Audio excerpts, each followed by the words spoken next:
अल्लाहु अकबर अल्लाहु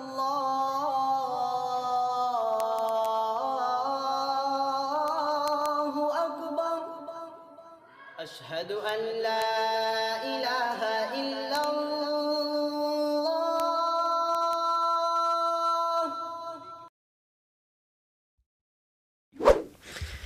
उन बच्चों को क्या कसूर था जिनको मारा गया? उन बच्चों को, उन बेकसूरों को क्या कसूर था जिनको इजराइल ने मारा? अब अगर आज इजराइल के 10, 5, 25, 30, 40 लोग मरते हैं तो वो आतंकवाद कहलाएगा? आज फिलिस्तीन को पूरा विश्व ने आतंकवादी कहना शुरू कर। क्यों रहे भावुक, क्यों हो रहे आप? क्यों आपको मौत ने भावुक नहीं हुआ? आपको चीखें नहीं सुनाई दी? ये आखिरी जंग है अक्सा की। क्या ये आखिरी जंग है अक्सा की। अब मिट के रहेगा इजरायली, अब मिट के रहेगा। ये क्या कहें आप? ये आखिरी जंग है अक्सा की, अब मिट के रहेगा इजरायली। या तो ये मानेगा या तो ये तबाह और बर्बाद कर दिया जाएगा। नमस्कार, मैं दानिश अंसार और आप देख रहे हैं PRV। हमारे साथ बाल योगी पंडित विजय शर्मा हैं, जो कि सोशल मीडिया पे इन दिनों देख रहे होंगे कि इजराइल और फ़िलिस्तीन के बीच में जंग जारी है। उसमें इनकी वीडियोस कई वायरल हो रहे हैं, जहां पे ये मस्जिद अक्सा की वीडियो बातचीत करते हैं, इसमें ये ताबूत सकीना की बातचीत करते हैं और इस्लाम धर्म में जितनी भी जानकारियां हैं उसकी बातचीत करते हैं। हम भी हैरान हैं, आप भी हैरान हैं कि इनको इस्लाम को लेकर के इतनी जानकारी कहाँ से आई है। तो इनसे बातचीत करेंगे, क्या कहेंगे जिस तरीके से जंग जारी है इजराइल और फ़िलिस्तीन को लेकर के, क्या कहेंगे? गाज़ा की तस्वीर आपने देखी होगी। देखिए, होता क्या है कि आज के समय में आप लोगों को हैरानी ही होगी, सही जानकारी तो आपके पास मिलेगी नहीं। और सबसे महत्वपूर्ण बात यह है कि आज मैं फिलिस्तीनियों के लिए दुआ करने जा रहा हूँ। दुआ करेंगे आप? दुआ करेंगे। एक दुआ जो होती है, जो मस्जिदों में हम जाके किए, लोगों से मिले, और दुआ ही मेरे अधिकार में है। मैं गैर मुस्लिम हूँ तो नमाज मेरे अधिकार में नहीं है, क्योंकि नमाज में नियत बांधनी। दुआ किससे करेंगे? अल्लाह से करेंगे। अल्लाह से करेंगे। किस की दुआ करेंगे? फिलिस्तीनियों के लिए दुआ करेंगे, मस्जिद अक्सा के लिए दुआ करेंगे, क्योंकि जब तक काबा नहीं था आप किस तरह मुंह करके नमाज पढ़ते थे? किबले अव्वल कहा जाता है, बताइए। और अगर उसे कोई तोड़वा कर सोचे हम हल्केल सुलेमानी बनवा दें वहाँ जाकर मस्जिद शहीद करके, तो वो तो हो नहीं पाएगा। ये हल्के सुमानी क्या है? यही तो यहूदियों का पाक साथ, यही तो यहूदी बनाना चाहते हैं। हल्केल सुलेमानी वो चीज़ है जहाँ पहली बात ताबूत सकीना को रखने के लिए एक पक्का, ये लोग पक्का, ये लोग कबीलों में रहने वाले लोग हैं, इनके बाद पक्का मकान नहीं था। यहूदी आज यहाँ, कल वहाँ, परसों वहाँ। इनका जो पक्का जो मकान बना उसका नाम हल्केल सुलेमानी है। जो दीवार में जाके ये रो रहे हैं वो उसको क्या कहते हैं, पूछिए जरा इनसे।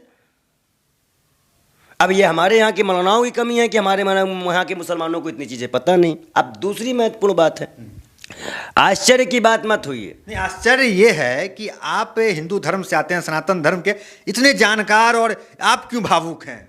आप गाजा पट्टी में जो बम गिराए गए, हमास का लड़ाई आपकी थी।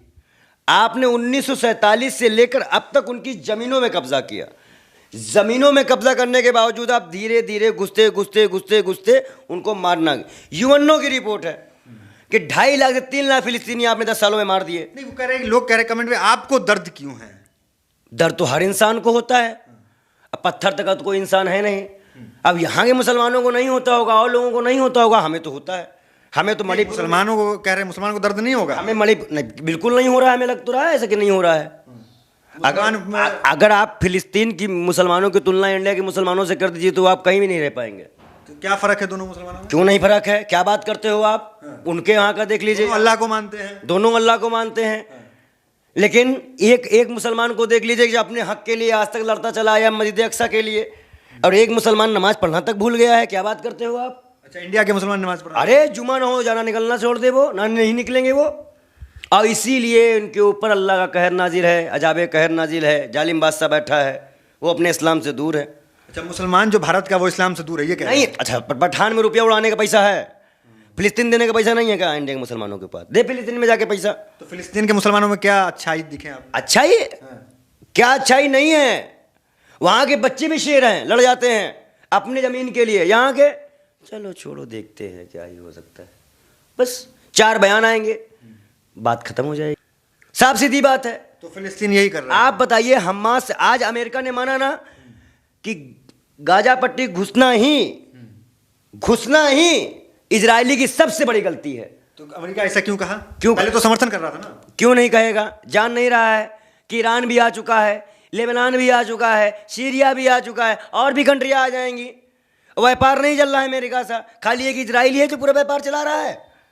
आप अगर विदेश नीति के हिसाब से देखें, एक विदेश नीति के हिसाब से, तो क्या नरेंद्र मोदी से इतना पूछ लीजिए, क्या जो गल्फ कंट्रियों में हमारे लोग काम कर रहे हैं उतना पूरा रेवेन्यू जनरेट करके लोग ले आते हैं, उतना का इजराइल देता है हमको, लेकिन पैंगस दे देता है, आपकी जासूसी करवा देता है। इसलिए गाजा की तस्वीर बहुत भावुक करने वाली है। देश और विदेश में भी इस तस्वीर को लेकर के चर्चाएं चल रही है कि वार क्राइम का उल्लंघन है। तो इसके लिए आप क्या बताइए? यूक्रेन रसिया का युद्ध हुआ, किसी ने किसी का पानी रोका? नहीं। किसी ने किसी का पानी रोका? किसी किसी की बिजली गायब की? किसी ने किसी के बाधक बनाया? ये कौन किया? ये इजराइल ने किया। ये सब कुछ पूरी दुनिया देखी है। वो सब ठीक है, लेकिन ये आप इस पे क्या बैठे हुए हैं? ये मक्का की फोटो है और ये जो है इस तरीके से क्या मैसेज क्या देना चाह रहे हैं आप? ये इस पे बैठे हुए हैं आप। देखिए, एक चीज मैं आपको बता दूं, ये तो जानेमाज कहा जाता है। मैं क्या कर रहा हूं, एक चीज पता है, ये जानेमाज है। मैं एक चीज आपको बता दूं, हम संत हैं, फकीर है, हमारा कोई धर्म जाति से कोई बेसिकली मसला नहीं होता, और संतों का मसला सिर्फ शांति का होता है, शांति भाव का। उनको सब लोग एक जैसे दिखते हैं। अगर आज मैं अपने ईश्वर को सब में देखता हूं तो ही मैं संत हूं। अगर आप मुसलमान हो और आपके अंदर हम आपको आतंकवादी देखते हैं तो मैं कोई संत नहीं हूं, मैं कोई कुछ नहीं हूं। या मैं हिंदू हूं, आप मुझे बुरी नजर से देखें कि सारे हिंदू एक जैसे हैं, जैसे हैं, तो आप भी सही नहीं हैं।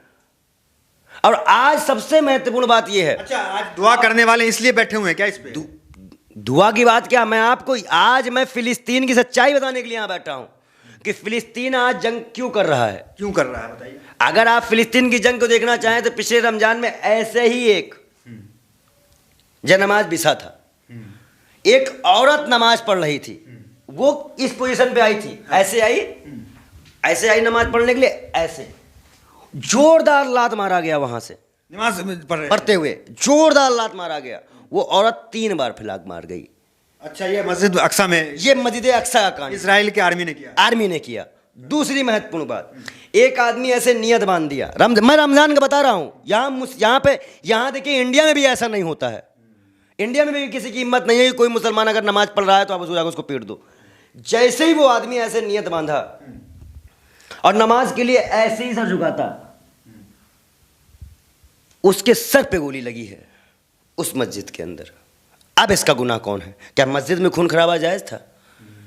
तो उसी मस्जिद की लड़ाई है क्या? इज्जत नहीं है, इस नमाज की भी इज्जत नहीं है, उस नमाज की भी इज्जत नहीं है, या वो सिर्फ नबी के उम्मती हैं इसलिए दिक्कत थी? सवाल ये है, बस कंट्रोवर्सी ये है मेरा।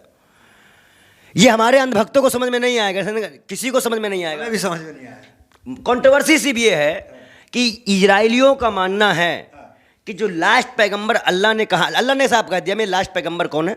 मोहम्मद साहब। इसके अलावा मैं किसी को नहीं जानता। आप मानते हैं लास्ट पैगंबर? बिल्कुल, मोहम्मद साहब को आप मानते हैं? अच्छा ये बताओ, राम ने कह दिया, अगर हिंदू समाज में राम ने कह दिया कि ये सच है तो कौन नहीं मानेगा? हिंदू, कौन हिंदू नहीं मानेगा? या शिव ने कोई चीज कही है, कौन नहीं मानेगा? आज जो और कन्याओं की पूजा करते हो, रामनवमी में राम जी का यात्रा निकालते हो, राम के आदर्शों को दुनिया को, अभी रामलीला चल रही है पूरे देश में, राम को आदर्श को दिखा रहे हो ना, तो राम की कई बातों को हम मान रहे हैं ना, तभी तो हम हिंदू हुएंगे ना। और हम अगर इस्लाम की बातों को नहीं मानेंगे या सनातन की बातों को नहीं मानेंगे तो काहे के हिंदू, काहे के मुसलमान? मतलब नबी को आप मानते हैं, राम को ही मानते हैं? मैं क्या कह रहा हूँ, हाँ, संतों का कोई धर्म नहीं होता। क्या धर्म था रहीम का? क्या रहीम ने तो श्री कृष्ण के दोहे गाए हैं। रहीम कौन है? इसी मिट्टी के तो हैं, श्री कृष्ण के दोहे गाए हैं, तुलसी ने दोहे गाए हैं। हमारे यहाँ संतों सूफियों का तो कोई धर्म ही नहीं था। ये धर्म तो ये लेके आए ठेकेदार चंद मौलाना और पंडित मिलके लेके आए हैं, और इसीलिए दोनों को जन्नत का रास्ता नहीं है। दोनों को जन्नत का रास्ता नहीं है। मौलाना जन्नत में नहीं जाएंगे? मौलाना पंडित एक भी नहीं जाने वाला। ये सब फितना फसाद फैलाने वाले लोग हैं। नहीं, मैं आज तक, और मैं तो भाई अपना काम बना ले रहा हूँ, मैं तो अपना काम बना ले रहा हूँ। मैं इंसानियत की राह पे चल के, ये कह रहे हैं कि मौलाना हो या पंडित हो, ये जन्नत स्वर्ग नहीं जाएंगे? पूरा फितना तो फंसाए रहते हैं, पूरा फितना तो यही फैलाए हैं। आप सोचिए, अगर आप कैसे जवाब कह रहे हैं, हम अपना क्या बना रहे हैं? हम तो अपना हिसाब बना ले रहे हैं इंसानियत की राह पे। जो लिखा है, चाहे कुरान में जो लिखा हो या तो कोई गीता में लिखा हो, और सब में एक बातें लिखी हैं, आपने कुरान पढ़ा है? कुरान पढ़ा है, गीता पढ़ा, बाइबिल पढ़ी, तभी तो हम यहूदियों को इसी तरह से देखते हैं। और मैं एक बात आपके मंच यहीं से बैठ के कहना चाहूँगा, जब ईसा और मूसा की कौमें एक हो सकती हैं तो नबी की उम्मत क्यों चुप बैठी है? सवाल है मेरा, जवाब दीजिएगा, पूछ लीजिएगा अपने दर्शकों से। ये गहन चिंतन आपने इस्लाम पे किया है मेरे हिसाब से। भाई जब देख रहे हैं कि वार हो रहा है, अभी मणिपुर के जब आप घटना पूछेंगे तो हम आपको बताया राम सीता का पूरा चरित्र, हम आपको बताएंगे कृष्ण का चरित्र, हम आपको बताएंगे अश्वत्थामा, हमको सारे धर्म का नॉलेज है। जैसा आश्चर्य आपको इस्लाम को देख के हुआ ना कि इस्लाम कितनी नॉलेज है, जब कभी डिबेट पड़ेगी किसी बाबा से तो ऐसे आश्चर्यचकित हो जाओगे कि ये बाबा को इतना नहीं पता जितना आज से 8,000 पहले हमारे संतों को पता था। और क्या जानते हैं आप इस्लाम के बारे में या नबी के बारे में? देखिए, मैं आपको एक बात बता दूं, इस्लाम के 28वें पारे में, कुरान के 28वें पारे में लिखा है कि जो गैर मुस्लिम हो, ईसाई हो, यहूदी हो, हिंदू हो, उससे मुसलमान प्रेम करे अगर वो आपसे अच्छा व्यवहार करे। क्या फिलिस्तीनियों की यही आयत मानना गलती हो गई थी क्या? इजराइलियों, उसने तो कुरान को फॉलो किया। अच्छा, जगह दीजिए। तुम तौरेब को फॉलो कर लो, मूसा को फॉलो कर लो। तुम्हारे नबी तो अल्लाह से रूबरू हुए थे, तो इनके भी नबी पर्दे में जाके 5 वक्त। आप, मैं सया सवाल करता हूँ, यहूदी क्या टाइम की नमाज पढ़ते हैं? 5 टाइम? 60-50 वक्त की पढ़े? क्यों 5 टाइम कहा गया ना? नहीं, ये बात मानेंगे कि तो अल्लाह के नबी ने जाके बख्शाइश कराई थी ना नमाज में। तो अच्छा, पहले ज़्यादा टाइम का था। क्यों? अल्लाह के नबी ने बख्शाइश कराई है। हर नशा इस्लाम में किसने बंद कराया? औरतों को इज्जत किसने दिलाई? प्रोफेट ने। हम मूसा के कामों को दरकिरार नहीं कर रहे हैं, हम किसी नबी को काम को दरकिरार नहीं कर रहे हैं, लेकिन अल्लाह ने महबूब किसे कहा? अल्लाह ने प्यारा महबूब किसे कहा? नबी प्यारा नबी किसे कहा? जब अल्लाह ने ही मान लिया, किसे कहा? बताइए, आप खुद बताइए ना, मैं आपसे पूछ रहा हूं, किसे कहा? मोहम्मद साहब को। बस। और हमें ऐसा लगता है कि मुझे बार बार ये शब्द बोलना पड़ रहा है कि शायद 72 वाला एक बार फिर मुसलमानों को किस्सा पढ़ना चाहिए। वो भूल चुके हैं करबला का मैदान, वो भूल चुके हैं करबला का मैदान। मैं जंग के लिए आह्वान नहीं कर रहा हूं, लेकिन आज जो हो रहा है इस देश में, अगर उन जैसे 2 कौड़ी के नामुराद जो मणिपुर नहीं जा सकते हैं वो हिंदू लड़ने जा रहे हैं इजराइल, तो हम भी ये कहते हैं कि पहले मणिपुर भेजो हमको और उसके बाद हमें फिलिस्तीन भेजो, हम फिलिस्तीन की तरफ से लड़ाई लड़ेंगे। फिलिस्तीन जाएंगे आप? बिल्कुल लड़ेंगे। अगर ऐसा ऑप्शन आ गया कि ऐसे गद्दारों को आप वहां भेजने की बात कर रहे हैं, तो हम भी भारत सरकार को अल्टीमेटम देते हैं, पहले हमको मणिपुर भेजो, उसके बाद हमें फिलिस्तीन भेजो। और हम बेधड़क बता रहे, हमें आज चलते हुए गोली मार दी जाए, कल मार दी जाए, क्योंकि इजरायली भी यहाँ आ चुके हैं गिरफ्त में, ढूंढ रहे हैं हमको इजरायली टीम बना। आप जो फिलिस्तीन का समर्थन कर रहे हैं? हाँ, इजरायली ढूंढ रहे हैं, हो सकता है हमें उड़ा दिया जाए, मेरे घर सहित मुझे उड़ा दिया जाए, ये कोई बहुत बड़ी बात नहीं है। और ये जानमाज पे बैठना इसलिए जायज़ था क्योंकि मैं कैसे बताऊं कि उनके साथ क्या हुआ और वो क्यों ये जंग के लिए आ गया है। हम बताएंगे नहीं। अगर कोई भी वारदात कोई शूट करेगा तो उस तरह से शूट करो ना जिस तरह से उनके साथ हुई है। अगर हमें राम मंदिर नहीं घुसने देंगे तो हम छोड़ेंगे किसी को? किसी के बाप को छोड़ेंगे हम? तो उनके लिए अक्सा मस्जिद नहीं है, मस्जिद अक्सा नहीं है, बताइए। आज सबसे महत्वपूर्ण बात यह है कि फिलिस्तीन, अब अपनी बात ध्यान से, मेरी बात ध्यान सुने, वो कुछ भी कर ले कुछ नहीं मिलने वाला। जिस मस्जिद अक्सा के नीचे बता रहा है जहाँ से मिराज का सफ़र था, वो 1,24,000 नबियों को बुलाकर हमारे नबी ने नमाज अदा कराई थी। सब मतलब 1,24,000 नबियों के पाँव उस मस्जिद में हैं। पहले चीज। दूसरी महत्वपूर्ण बात यह है, आप आस्था का बता रहे हैं ना कि क्या आस्था है मस्जिद अक्सा से जो आप इतना लड़ रहे हो? हाँ? मस्जिद अक्सा से दूसरी आस्था हमारी ये जुड़ी है, मुसलमानों की जुड़ी है कि जब तक काबा नहीं था आप उधर की तरफ ही मुंह करके नमाज पढ़ते थे, किबले अव्वल उसी को मानते थे। तीसरा, अल्लाह की बहुत बड़ी रहमत है मस्जिद अक्सा पे, बहुत बड़ी रहमत। तो एक एक बच्चा जो आज शहीद हो रहा है, ऐसा नहीं है कि जो छोटे बच्चे दबे हुए आए हैं उनकी शहादत नहीं गिनी जाएगी। आज अमेरिका जैसे जालिम मुल्कों को भी ये कहना पड़ गया कि गाजा पट्टी घुसना ही इजराइल की सबसे बड़ी गलती होगी। उन बच्चों को क्या कसूर था जिनको मारा गया? उन बच्चों को, उन बेकसूरों को क्या कसूर था जिनको इजराइल ने मारा? अब अगर आज इजराइल के 10, 5, 25, 30, 40 लोग मरते हैं तो वो आतंकवाद कहलाएगा? आज फिलिस्तीन को पूरा पूरा विश्व ने आतंकवादी कहना शुरू लोग क्यों नहीं भावुक क्यों हो रहे हैं आप? क्यों? आपको मौत ने भावुक नहीं हुआ? आपको चीखें नहीं सुनाई दी? कि अल्लाह का ऐसा कहर नाजिल होगा इजरायलियों पे कि इनकी उम्मत नहीं बचेगी, इनकी उम्मत ही खत्म कर दी जाएगी। बद्दुआ दे रहे हैं। मैं कहता रहा हूं इनकी उम्मत ही खत्म हो जाएगी। अब मूसा अलैहिस्सलाम अगर आज होते तो जैसे उन्होंने दरिया से 2 रास्ते बना के इनको पार कराया था ना, ये उसी समंदर में डुबा दिए होते, आज इजरायलियों को उसी समंदर में डुबा दिए थे, खत्म कर दिए होते। बद्दुआ दे रहे हैं आप। मैं क्या कहता, अगर मूसा अलैहिस्सलाम होते, जिस समंदर से उन्होंने रास्ता निकाला था, इनको पार कराया था, ये आज उसी समंदर में मिटा दिए होते, खाली मूसा अलैहिस्सलाम पार होते। तो क्या इतना जुल्म कर रहा है इजराइल? कि नहीं कर रहा है, नहीं कर रहा है। जब वो बक्सा तुम जुल्म करे, वो बक्सा अल्लाह ने उठा लिया 4 फरिश्ते भेज, तुम उस बक्से के पीछे क्यों जा रहे हो? क्यों गरीब मासूमों को मान रहे हो? क्या अल्लाह दुआ से कोई चीज़ देता है? अगर भगवान की प्रार्थना करेंगे, पूजा करेंगे, उससे हमें कोई चीज़ मिलेगी, या हम आपकी हत्या करेंगे उससे कोई चीज़ मिलेगी? बताइए, बताइए। महाभारत का युद्ध आपने देखा था, कौन 5 ही पांडव बचे थे? हम अपने यहाँ के देख लीजिए।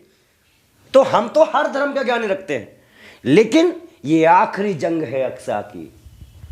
क्या? ये आखिरी जंग है अक्सा की। अब मिट के रहेगा इजरायली, अब मिट के रहेगा। ये क्या कहें आप? ये आखिरी जंग है अक्सा की, अब मिट के रहेगा इजरायली। या तो ये मानेगा, या तो ये तबाह और बर्बाद कर दिया जाएगा। तो ये अक्सा के लिए इतना ये हो रहा है? क्यों? अक्सा के लिए ये अमेरिका को भी नहीं पता है। अमेरिका भी सुन ले, अगर वो बक्सा सच में इनके हाथ लग गया तो कोई भी इसमें नहीं, उसी वही ये लोग हुकूमत करेंगे। कौन से बक्से की बात कर रहे हैं? ताबूते सकीना की, जो शमशाद की लकड़ी का बना हुआ है, जिसमें जुतिया है, और हमारे मूसा अलैहिस्सलाम का जो छड़ी थी वो है, अंगूठी है नबी की, कई नबियों की उसमें पाक चाप चीजें रखी हैं। वो आदम अलैहिस्सलाम को नाजिल हुआ था, पहुंचते पहुंचते मूसा अलैहिस्सलाम तक नाजिल गया। किसके पास है वो ताबूत सकीना? वो इस वक्त फिलिस्तीनियों के पास लास्ट पैगंबर याकूब अलैहिस्सलाम के पास देखा गया था। उसके बाद इन्होंने जो जंग उंग में ले जाते थे, इनके अंदर का डर खत्म हो जाया करता था। वो बक्सा ऐसा था कि वो जैसे ही बक्सा खोलते थे तो उससे इनका डर ही खत्म हो जाए। इन्होंने कई जंगे उस बक्से को लड़के जीती। फिर लेकिन जब ये उस बक्से को रखने के काबिल नहीं रहे, ये जंग करने लगे, लूटपाट, इनका जब कब्जा हो गया या ऐसी कोई अल्लाह की नाफरमानी की, तो अल्लाह ने उस बक्से को उठा लिया, अपने पास बुला लिया। उसकी बड़ी बेहदी की लड़ाई, और उसकी बड़ी बेहदी भी की है। यहूदियों से छीन कर कोई शासक था, मैं बताऊंगा, उसने बड़ी बेहदी की थी इसकी आपके ताबूत सकीना की। बहुत उसको अच्छे ऐसे जगह फेंक दिया, फिर वो वहाँ पड़ा रहा, फिर वहाँ से उठाया गया। ताबूत सकीना अक्सा इसके लिए है? इसके लिए है। ये मस्जिद शहीद करना चाहते हैं। मैं बार बार ये मुसलमानों को कर दूं, ये मस्जिद अक्सा शहीद करना चाहते हैं। तो वो तो वहाँ तो वो भी इबादत करते हैं, वो क्यों शहीद करेंगे? उसको शहीद करके वो हल्के सुलेमानी बनाएंगे, अपना टेम्पल। ये हल्के सुलेमानी क्या है? मैंने बताया, जहाँ पे ताबूत सकीना को रखने के लिए पहला घर बनाया था, उसका नाम था हल्के सुलेमानी, जिस पे ये लोग आगे सर पटकते हैं 70 बार। और ये वही दीवार के पटकते हैं ना, मस्जिद अक्सा के आसपास आके पटकते हैं दीवारों में। ये अब पटकते रह जाओगे, सर पटक पटक के मर जाओगे, लेकिन अल्लाह रहम नहीं करेगा। मैं अल्लाह से दुआ करता हूँ कि रहम बिल्कुल मत करना इनके ऊपर। दुआ करेंगे? मैं बिल्कुल दुआ करता हूँ, अल्लाह से दुआ करता हूँ, उनके प्यारे नबी के सदक़े में उनसे मांगता हूँ कि इजराइलियों पे दया मत करना। जैसे आज अमेरिका इनको छोड़ दिया, कुत्ता बना दिया है ना, ऐसे पूरा विश्व छोड़ दो, इजराइल 5 मिनट भागेगा। और सबसे डरपोक कौम है ये थोड़ी ना लड़ पाएगी 72 वाले काफिले की तरह। क्या बात करते हो आप? इजराइल नहीं लड़ पाएगी? नहीं लड़ पाएगी। उड़ के गए थे पैराशूट से, क्या हालत हुई थी, देखो घुसा है। जो इजराइली उड़ के आए थे फिलिस्तीन वाले, जो इजरायली डंका पीटते थे कि मेरा किला फतेह करना, वहां घुस के फिलिस्तीनियों ने मारा। या मेरे अल्लाह मस्जिद अक्सा की हिफाजत कर, या मेरे अल्लाह फिरौन आ चुका है, अब मूसा को नाजिल कर, या मेरे अल्लाह नबी की उम्मतियों को ताकत दे, या मेरे अल्लाह अल्लाह के प्यारे नबी, प्यारे महबूब जो शहीद हो रहे हैं, उनको जन्नत अदा करे।